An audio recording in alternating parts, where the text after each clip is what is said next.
Right, and continuing our talk about the Bat family, let's talk about this series. This one came out last week, and it is the new story arc called Shadows of the Bat, and it starts with this issue, Detective Comics 1047. It's called The Tower of Good and Evil, and wow, I gotta say, super cool. Now, if you know a little bit about DC's Rebirth, when Detective Comics came out, it was a Bat family book. Batman put together a team run by Batwoman of basically his entourage and stuff. And that was a great, great series. We're returning to kind of that format where Bruce Wayne has left Gotham, Batman is not there, and he has left Batwoman in charge.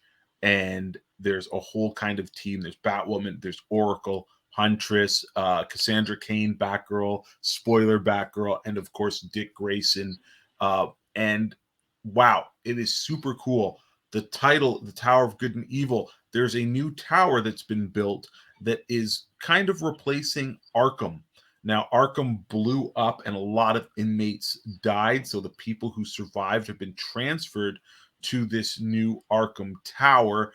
And our heroes want to find out what is going on in that tower. Again, this book is super cool. Ivan Rice, one of my all-time favorite artists. This guy is just a classic comic artist extraordinaire. He had his work on Superman blew me away. His work on this is fantastic. Um, yeah, this is going to shape up to be a great series. We're going to talk about part one and part two. And I think this is weekly, and it's going to be a 12-part series. So again, we've got both copies at the store. But yeah, Jesse, how did you feel about this one? I really liked it. I was kind of iffy at first how they're gonna do a Batman book without Batman. Um, you said when they first started the Rebirth, Batwoman was in charge, but Batman was always there, kind of overseeing what she was doing. Yep. Batman in the main Batman title is gone to Europe, I think. Yep. It's Europe. So he's left his Bat family in charge of Gotham, and they're supposed to keep it safe while he's gone. So this is the new what is it called? Arkham Tower. Arkham Tower, yes. Arkham Tower. So Arkham Asylum blew up in the A-Day event, which was from what was it? Infinite Frontier. I was going to say Infinite Crisis. Different story. Yeah. So they call it A-Day when Arkham Asylum blew up. They built a new tower, and Batman's placed key players into the tower. So I think Nightwing's the IT guy. Nightwing's running around doing something inside the building. Batwoman has a job there as a therapist. Yep. She applies for a job in there. Yep. So he's embedding people to make sure this place is on the up and up. Yep. And there's a new character that was introduced. Is she new? Debbie Dubrov? Is that her name? No, I don't think she's new. Well, she's part of it too. She's supposed to be doing the investigative research, make sure everybody's on the up and up. That guy we saw there at the very first slide is a new character named Dr. Ware. Yep. He has cracked the code to making villains good guys again. And this guy we see here tried to kill the mayor of Gotham in Detective Comics a few back when the Fear State was going on, and he has now been rehabilitated and is a valued member of the Arkham Tower. So everybody's kind of questioning what Dr. Weir is doing. Nobody knows how these bad guys are now good citizens, and that's why Batman's dropped his Bat family there to make sure everything's on the up and up. Yeah, no, very cool issue.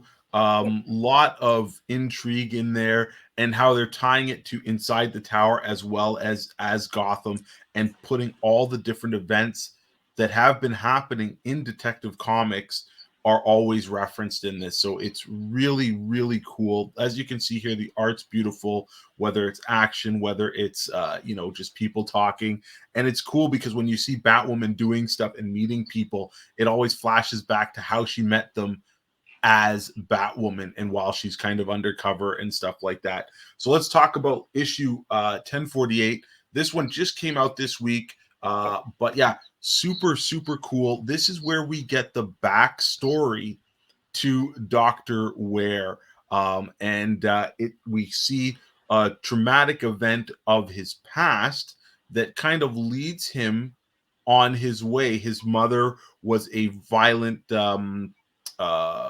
offender and stuff, and he was put through the system, but not everything is as it seems. This is him in current time, and here he is interviewing Batwoman as her alias, as a therapist and stuff, and she's got Oracle in her ear and stuff. So again, this is a cool book. We see here Mr. Freeze walking around where all of the inmates are. They're not locked up. So this is a totally different environment than Arkham Asylum was. And like Jesse said, everything seems to be working.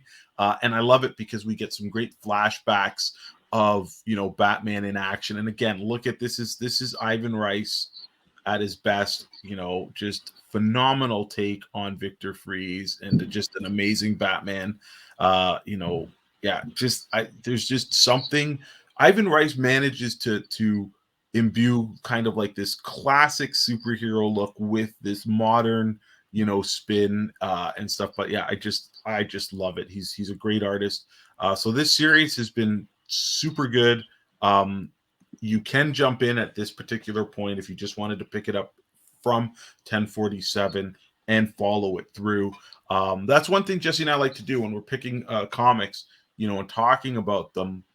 There's no point telling you guys about something that's halfway into the story. Yeah. You've got to go back 6 or 8 issues to really follow it. We really hope that you guys can be, watching us or listening to us and then say, hey, I want to try that because I can pick that issue up and enjoy it. So yeah, that's what we're all about, sharing the love of comics and getting you guys to read some cool stuff.